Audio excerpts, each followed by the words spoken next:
The world of organized crime is a dark and dangerous place, filled with individuals who command fear and respect. These individuals have risen to power through ruthless tactics and have built criminal empires that span the globe. With connections to government officials, military personnel, and powerful politicians, they wield immense power and influence. Brace yourself as we explore the shocking and sensational stories of the most dangerous mafia bosses in 2024. Semyon Mogilevic. In the criminal underworld, power is not easily attained. It requires cunning, ruthlessness, and a strategic mind. Semyon Mogilevic, born on June 30th, 1946, in Kiev, Ukrainian SSR, Soviet Union, possessed all these qualities and more. From an early age, Mogilevic showed a knack for manipulation and a thirst for power that would eventually propel him to become one of the most feared and dangerous mafia bosses in the world. Mogilevic's criminal career began in the 1980s, when he became the key money laundering contact for the Solntsevskaya Bratva, one of the largest Russian mafia syndicates. With his sharp business acumen and ability to navigate the complex world of finance, Mogilevic quickly rose through the ranks, building a highly structured criminal organization that operated much like an American mafia family. What set Mogilevic apart from his peers was his strategic thinking and his ability to adapt to changing circumstances. As his power grew, so did his criminal activities. In addition to his involvement in illegal activities, Mogilevic was known for his connections to prominent government officials, military personnel, and powerful politicians.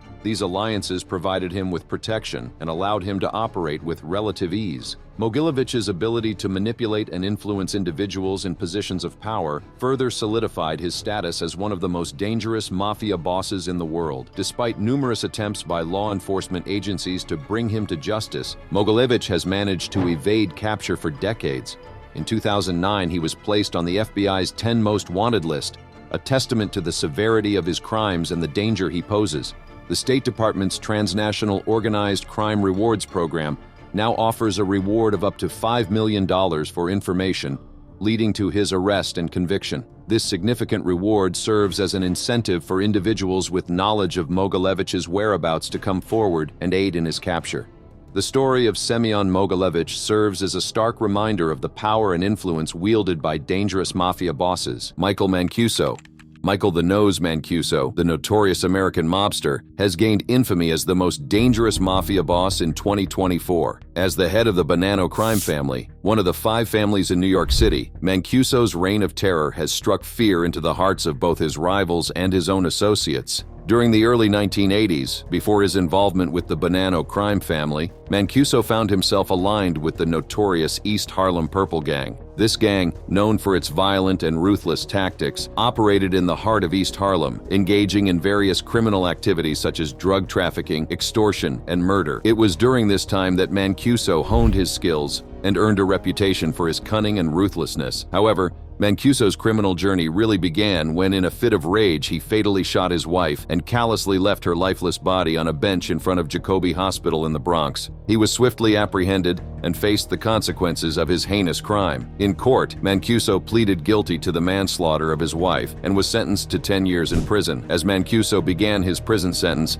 little did he know that his time behind bars would only serve to further fuel his thirst for power and control after serving his prison sentence. In 2004, acting boss Vincent Basciano recognized Mancuso's potential and promoted him to the position of acting underboss. This marked a significant turning point in Mancuso's criminal career as he ascended to a position of power within one of the most notorious crime families in New York City. In May 2005, Joseph Massino, the former boss of the Bonanno family turned government informant, implicated Mancuso in the murder of Gerlando Sciascia. Sciascia, a rival mobster, was brutally killed in 1999, and his death was attributed to Mancuso's involvement. This revelation further solidified Mancuso's reputation as a dangerous and lethal figure within the criminal underworld. Despite the alleged order for his own murder, Mancuso managed to evade the plot and continue his reign as the head of the Bonanno family. His ability to outmaneuver his rivals and maintain his position of power highlighted his resourcefulness and cunning. However, Mancuso's criminal activities eventually caught up with him. In 2006, he was arrested in Las Vegas for ordering the murder of associate Randolph Pizzolo and was sentenced to 15 years in prison.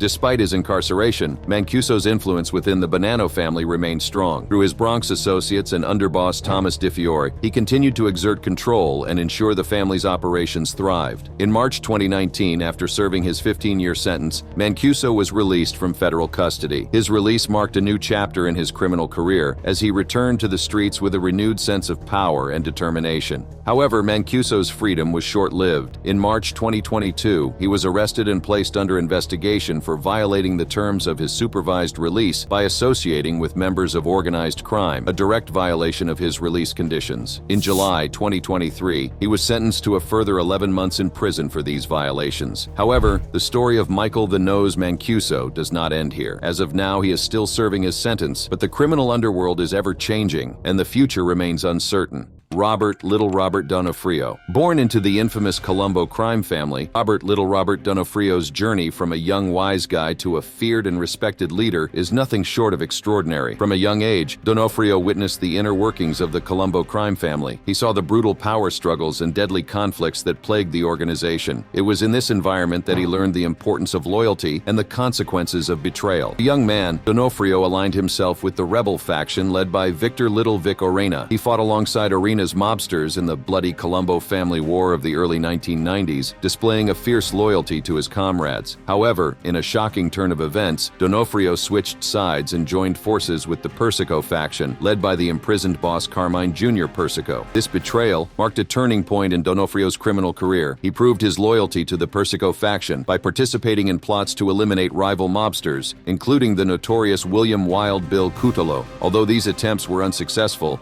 they showcased D'Onofrio's willingness to do whatever it took to protect his family and rise through the ranks of the Colombo crime family. D'Onofrio's reputation as a cunning and ruthless mobster grew with each passing year. He navigated the treacherous waters of the criminal underworld, avoiding the attention of law enforcement and rival families. His ability to maintain a low profile while exerting control over the family's illicit activities earned him the respect and admiration of his peers. In 2024, D'Onofrio emerged as the acting boss of the Colombo crime family, following the conviction of Theodore Skinny Teddy Persico and the death of Andrew Mush Russo. With his ascension to power, D'Onofrio solidified his position as the most dangerous mafia boss in New York City. His iron grip on the family allowed him to expand their criminal operations, including arms trafficking, drug trafficking, extortion, and money laundering. But it is not just D'Onofrio's criminal activities that make him so dangerous. It is his ability to maintain a veneer of respectability and charm that sets him apart from his rivals. He is known for his sharp wit, charismatic personality, and strategic thinking. These qualities have allowed him to manipulate both allies and enemies, ensuring his continued dominance in the criminal underworld. However, D'Onofrio's reign is not without its challenges. The Colombo crime family has faced numerous setbacks in recent years, including federal racketeering cases and members turning government witnesses.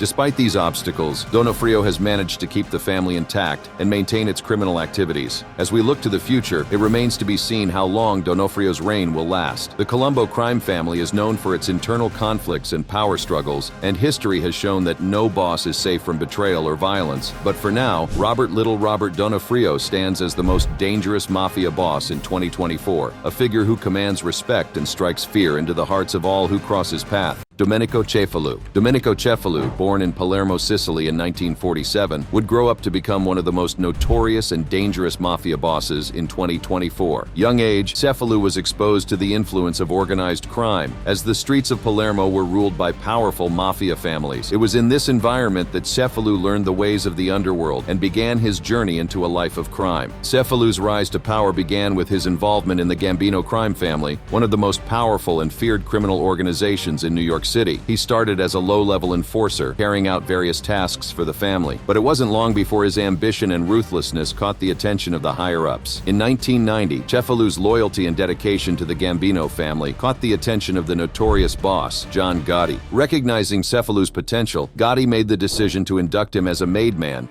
or full member, into the Gambino family. This induction was a significant turning point in Cefalù's criminal career, as it solidified his position within the family and granted him access to the inner workings of the organization. As a made man, Cefalù became part of an elite circle of trusted individuals who had proven their loyalty and commitment to the family. This distinction came with a set of privileges and responsibilities that set him apart from the lower-ranking members. Cefalù now had the authority to give orders, make important decisions, and participate in the family's Cefalu's most lucrative criminal activities. One of Cefalu's main responsibilities as a made man was his role within the Sicilian Zip crew, which he had been a part of since his early days in the Gambino family.